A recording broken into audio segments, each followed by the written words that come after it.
MVP mode ang greatest shooter, natameme ang alien, napapatingin na lang kay Steph. Best Actor Award para kay Draymond Green, kunwari nagkabukol mga idol. Na-stress yata ang mga binti ng alien kakasayaw sa pagwardya kay Stephen Curry. Golden State Warriors versus San Antonio Spurs. Mainit ang simula ng opensa ng Spurs mga idol, back-to-back basket agad for Wemby and De'Aaron Fox. Hot shooting din si Harrison Barnes for a back-to-back 3-pointer. Bawi ng isang driving layup si Stephen na 3-pointer, kaso another easy dunk ang sinagot dyan ni Wemby na nasundan agad ng 3-pointer ni Devin Vassell. 5-minute mark mga idol nang si Stephon Castle naman na nag-init para sa Spurs. 6 straight points ang kanyang kinamada, kuha na ang 2 digits lead sa fadeaway shot na ito ni De'Aaron Fox at nakapahabol pa ng isang 3-pointer dyan si Champagnie. Kaya natapos ang opening frame, kuha agad ang 14-point lead ng Spurs 28-14. Ganda ng simula ng Spurs mga idol with 45% sa field goal kontra sa 22%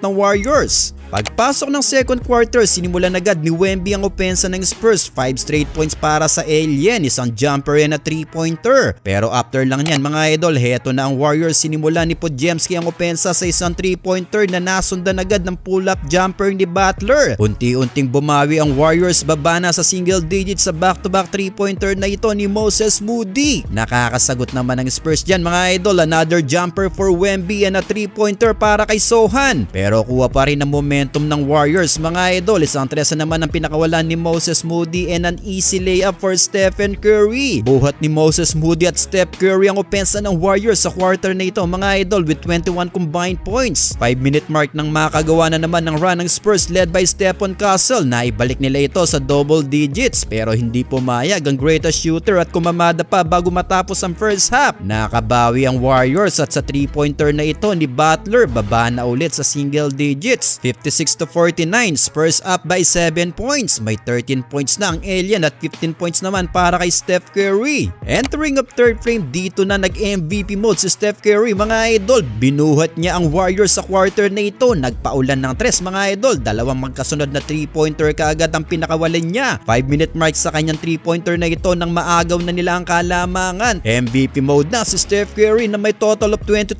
points sa third frame. Na-stress pa ang mga binti ng alien sa pagwardya kay Steph mga idol. Well suportado pa yan ni Butler at Moody na nagpakawala din ng mga 3-pointer. Nakakabawi naman ang Spurs mga idol led by Devin Vassell. Yun nga lang, nakuha na talaga ang momentum ng Warriors dahil sa 3-minute mark nang makagawa pa sila ng 13-2 run. Umabot pa sa 2 digits lead ang Warriors, kaso nakahabol ng alley-oop dunk si Kornet galing sa assist ni Wemby. Natapos ang third frame, bumaliktad na ang laban mga idol. 84-92, kuha na ng Warriors ang 8-point lead. 37 points na for Steph Curry. Fourth and last quarter, umatake agad ang Spurs ng 7-0 run mga idol. Baba agad sa 1-point lead. Best Actor Award naman ang ginawang acting na ito ni Dre at natawagan nga dyan ng offensive foul si Wemby. Pahawak-hawak pa sa noo mga idol, kunwari nagkabukol. Well, naputo lang run ng Spurs sa 3-pointer ni Butler na nasundan pa ng isang 3-pointer ng rookie na si Will Richard. Pero sagot din ng isang 3 dyan ng alien. Heto mga idol, Steph Curry binutas ang depensa ng Spurs na nasundan pa agad dyan ng isa pang 3-pointer kontra kay Wemby. Pero nakabawi dyan ang alien na ibaba pa sa 4-point lead dahil kay Wemby. Pero sa 3-pointer na ito ni Butler at cutting layup ni GP2 ay naselyo na nga ang panalo ng Warriors 125-120. MVP mode for Steph Curry mga idol, 46 points, 5 assists with 5 3-pointers.